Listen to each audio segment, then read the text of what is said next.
Well, greetings and welcome to episode 89 of Bible 180, 180 episodes between Genesis and Revelation. And we're continuing through the Beatitudes, and we'll be done with them in this session or the next.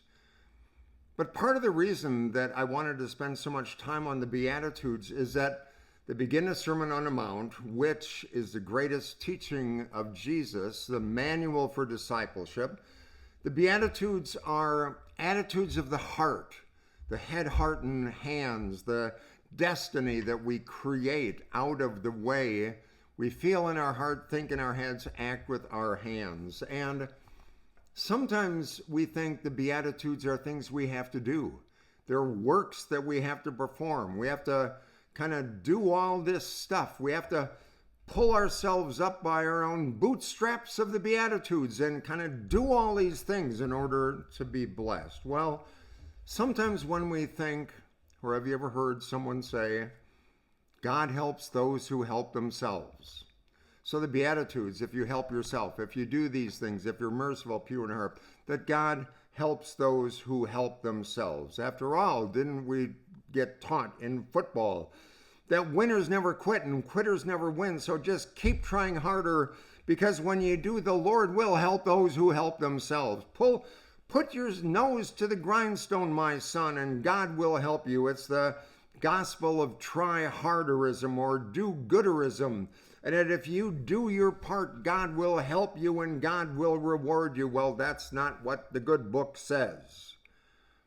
That's not what the good book says. And the funny thing is that God helps those who help themselves is a very common phrase that people think. And they think, well, that's what the good book says. Well, it's not what the good book says. So, Ben Franklin, in Poor Richard's Almanac in 1757, said, God helps those who help themselves. It was Ben Franklin who said that, not Jesus, not in the Bible. When we think to ourselves that God helps those who help themselves, that means if we just try harder, if we put our shoulders to the wheel, our nose to the grindstone, that God will help us, because it's bootstrap theology, where first you're amend your life, reform your life, feel bad about the things you've done, and then God will be obligated to cooperate and respond to you. Bootstrap theology means that our relationship with God is conditioned on us doing our part so that God can do God's part. It's the gospel of try-harderism, where if God isn't helping you, it means you ain't trying hard enough. Bootstrap theology. What I want to do as we think about this and the Beatitudes, receiving the blessedness of the life that Jesus wants to give us, is to give you two alternative sayings that I think are in the Bible that put a clearer focus on what Jesus is doing in the Beatitudes and in the Sermon on the Mount. The first alternate saying that I believe in the Bible is that God helps those who can't help themselves. That's in the Bible. God helps those who are poor and outcasts and beggars and lepers and women who have been caught in adultery and men who have been sick and lying near a pool of water for 38 years. God helps children who have died and who are brought back to their widow mother, to their burial places. God helps those who can't help themselves. That message is all throughout the Bible. And it comes in many ways, including in the Beatitudes. Blessed are those who are poor in spirit. Blessed are the meek. Blessed are the pure in heart. Blessed are those who can't help themselves, because God helps those who can't help themselves. The Sermon on the Mount is one of the most challenging parts of what Jesus teaches. The Beatitudes are nice, but very soon in the next couple episodes, we're going to get into some of the most challenging sayings of Jesus, the antitheses, where Jesus has his harshest words about killing, about lust, about divorce, swearing, holding grudges, outward behaviors and actions that we should and should not do. He says in his Sermon on the Mount, people say, the old people of old say, you shall not commit adultery. But I say to you that anyone who has looked upon a lust with your heart has already committed adultery. He says, you've heard it say, people of old said, you shall not kill. But I say to you that if you're ticked off at your brother, you are subject to judgment. And anyone who says, you fool, Jesus says this, will be liable to the hell of fire. He says, if your righteousness doesn't exceed the scribes and Pharisees, you ain't never going to get into the kingdom of heaven.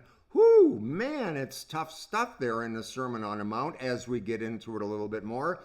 That's why I wanted to anchor us in the Beatitudes before we get into those tough sayings, because the Sermon on the Mount begins with the Beatitudes, because God helps those who simply cannot help themselves. That's what the Bible says, and that's what the Beatitudes begin with saying. You know, what's important to note is that before any of that harsh stuff that Jesus says are the Beatitudes. The Beatitudes precede all of the instruction that Jesus says, you've heard it said to the people of old, but I say to you. And that means that God's favor and God's blessing and God's grace precedes anything that we do. It goes directly against the notion that God helps those who help themselves, because that implies that we have to help ourselves before God helps us. The Beatitude shows specifically and directly that that's not true. It's the other way around. God helps those who cannot help themselves. And that brings us to the second way to understand when someone says God helps those who help themselves. You might say, God helps those who help themselves to the things of God. God helps those who help themselves to the things of God. Now, notice the difference there. Not those who help themselves, but who help themselves to the good things of God. You see, God is a God of grace.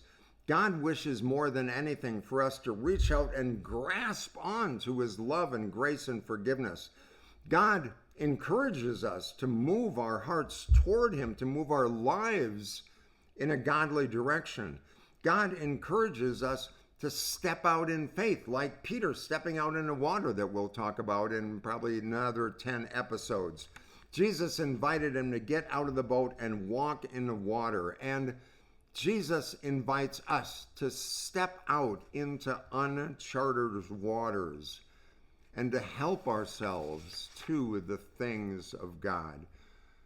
God helps those who help themselves to the things of God. The blessings, the promises are there for those who step out in faith and do what seems to be right and do those things that God asks us to do.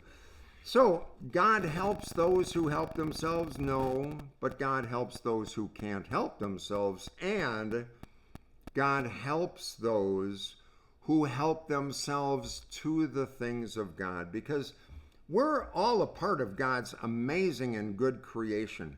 There are times when we have the ability to help ourselves, and when we do that, we should pray, we should work, and we should also make ourselves available to those who cannot help themselves. But the simple truth of the matter is that there are times when we can't help, when we can't save ourselves, when we can't fix ourselves, much anything else. Yet, despite the messes that sometimes happen in our lives, God is there.